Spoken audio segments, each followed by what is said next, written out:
St Wilfrid's Church in Harrogate. And we've been a few times recently and had a stroll around the outside. But today it's Monday morning and it's open.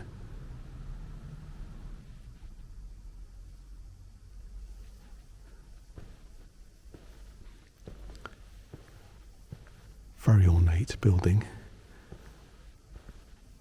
And very different from what one would normally see in the Church of England church.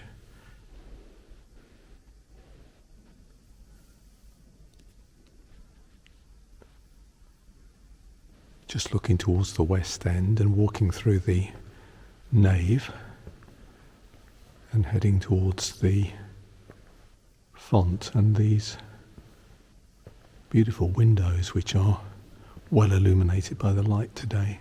It's a lovely light church, and it almost has this sense, it's such a vast church, of being almost like Harrogate's cathedral, really.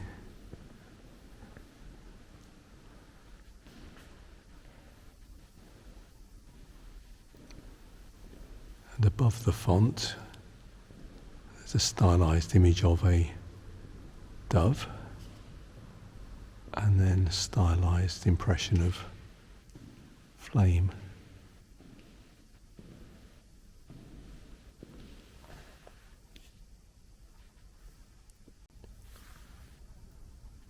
Pamela and I were just saying that perhaps it's not so much an ornate church as grand. It's on a big scale. I mean, the ceiling and the walls are relatively plain, but it's a big building, but it has a certain simplicity to it. There's a lack of painting and so on the walls, but it is on a big scale as a building. So the nave is obviously a big space.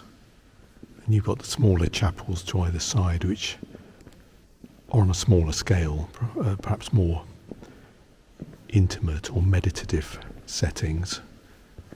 And then up ahead, we've got the sort of what sometimes is called the cathedralisation of a church, which is to have this screen across from the nave towards the high altar, and then a rood screen above it, so the cross with the figures of probably Mary and John either side.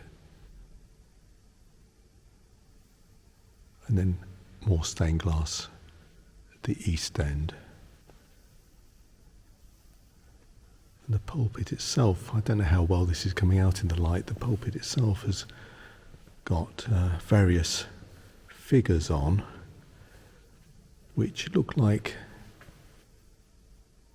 some of them are clearly religious figures, in the sense they relate back to biblical or apocryphal stories. So that's that image there of the woman with the shroud is probably Veronica or Vera, a saint.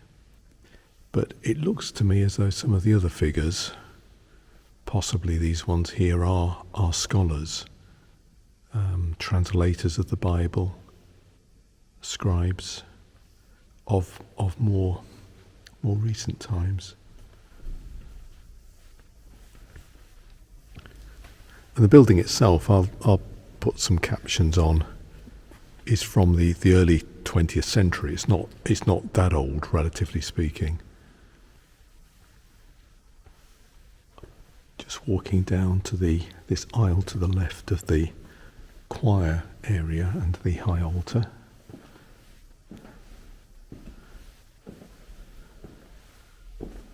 So even the side chapel here is a sizable area.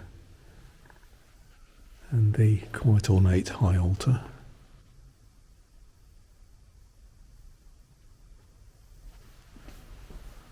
Painting over the other side, which we'll perhaps get a closer closer look at.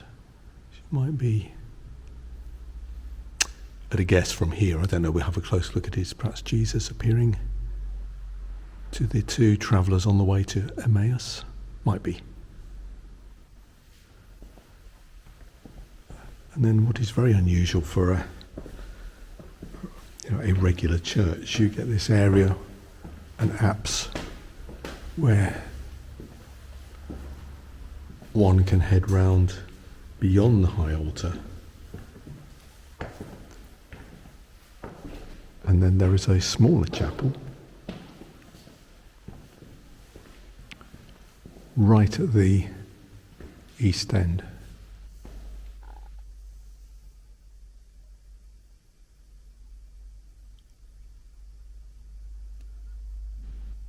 And one can tell that this is a church in the High Anglican or Anglo-Catholic tradition, with the images of Mary and the child Jesus.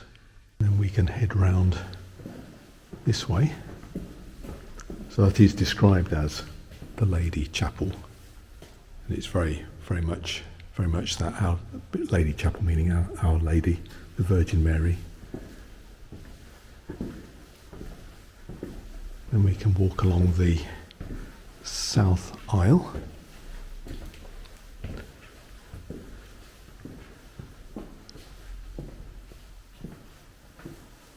It's a bit difficult to get this picture in here. It's probably going to be a bit blurry on screen, but it is the journey to Emmaus. It's described as the journey to Emmaus.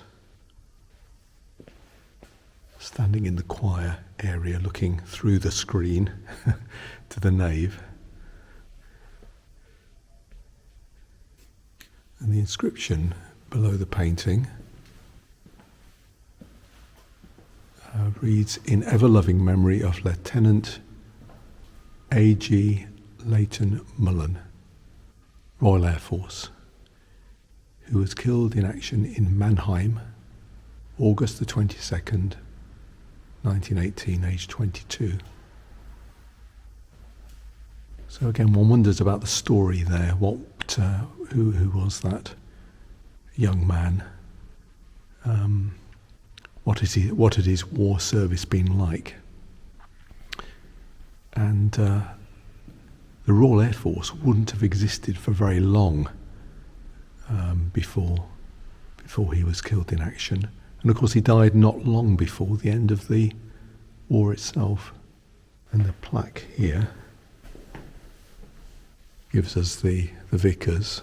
And I guess these are all the ones that have been here, because I think the church, well, it gives us at the top there, William Fowell Swan, founder and priest in charge, becoming vicar in 1914. So the church, that's 1902. So the church dates from the early 20th century. So this is the St. Raphael Chapel.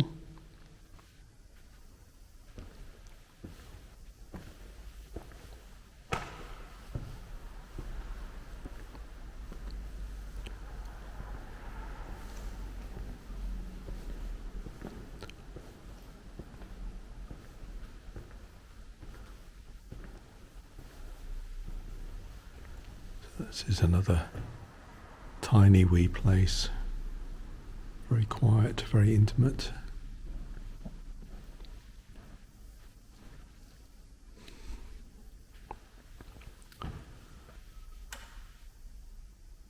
And this is a further memorial for those who lay down their lives in the war.